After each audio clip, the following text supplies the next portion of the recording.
আজকে ব্রেকফাস্টে তৈরি করছি গোলা রুটি। এর মধ্যে পেঁয়াজ, লঙ্কা, ধনেপাতা সব দেওয়া আছে। ধুলো ঝাড় দেওয়া গাড়ি হয়ে গেল, রাস্তা ঝাড় দেওয়া।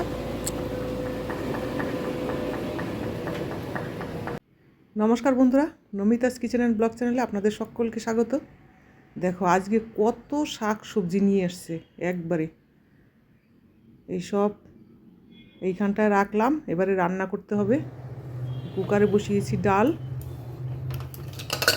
সেদ্ধ হয়ে গেছে। ডালটা রান্না করব আর একটু মাছ রান্না করব শাক দিয়ে। তাহলে ব্লগটা দেখতে থাকুন। পুঁটি মাছ ভাজা হয়ে গেছে।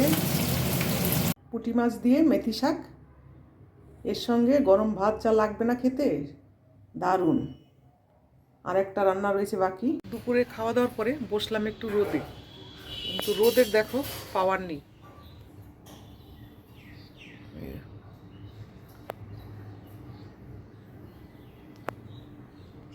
একদমই রোদের তেজ নেই।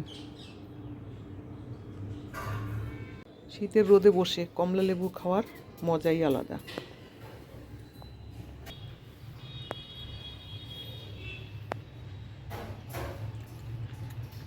টক মিষ্টি মেলানো।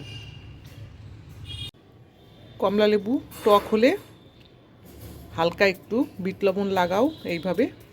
তারপরে মাসি বাসন মাজছে, কি যুদ্ধ করছে, কি আওয়াজ,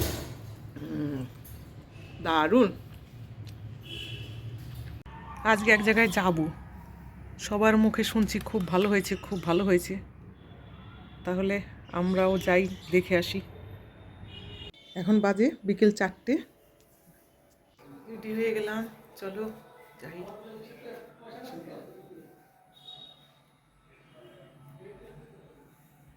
বেরিয়ে পড়েছি দুজনা। প্রথমে যাব সিলেদারে, কিছু কেনবার আছে।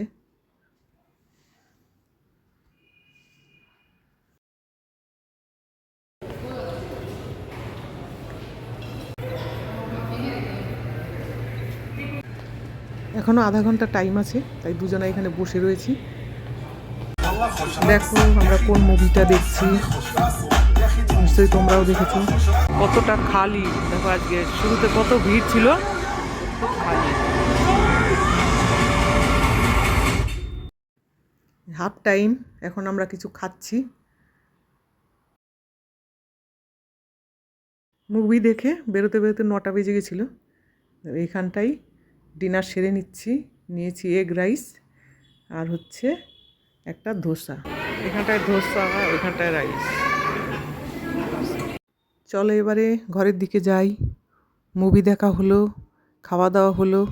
মুভিটা বেশ ভালোই ছিল। এখন বাজে রাত 11টা। চলে আসলাম ঘরে। মুভি দেখতে গিয়ে প্রথমে এই ব্যাগটা নিয়েছি সিলেদার থেকে। এই জায়গায় যাবো, সেই জন্য একটু বড় দেখে ব্যাগ নিলাম। ব্লগটা এখানেই শেষ করছি। Good night.